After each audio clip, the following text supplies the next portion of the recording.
চাঁপাইনবাবগঞ্জের শিবগঞ্জের চৌকা সীমান্ত এলাকায় শনিবারের সংঘর্ষের পর পরিস্থিতি এখন অনেকটাই শান্ত, তবে সতর্ক অবস্থায় রয়েছে বিজিবি। জোরদার করা হয়েছে টহল। চৌকা সীমান্ত থেকে সবশেষ পরিস্থিতি জানাতে যুক্ত হচ্ছেন সহকর্মী জুবায়ের সানি।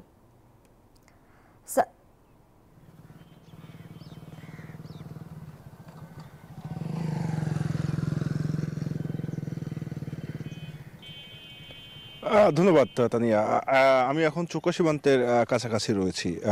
কিছুক্ষণ আগেও আমি একদম সীমান্তের পিলারের কয়েকশো গজ দূরে ছিলাম। সেখানে যেটি দেখেছি যে বাংলাদেশের বিজিবি সদস্যরা টহল দিচ্ছেন এবং অপরদিকে সীমান্তের ঠিক ওপারে বিএসএফ এর সদস্যরাও তারাও কিন্তু সতর্ক অবস্থায় টহল দিচ্ছে।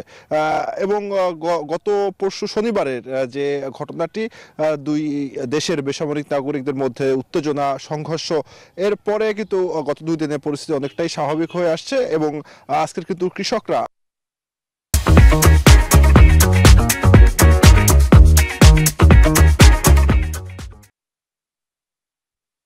দেওয়া হচ্ছে না।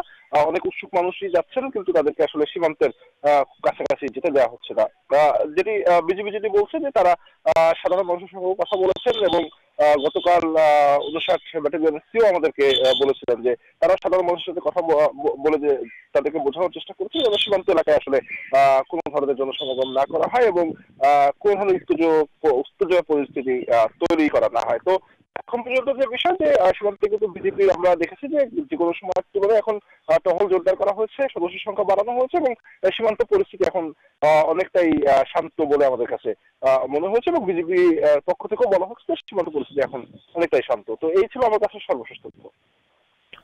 জুবায়ের, আপনাকে ধন্যবাদ যুক্ত থাকার জন্য।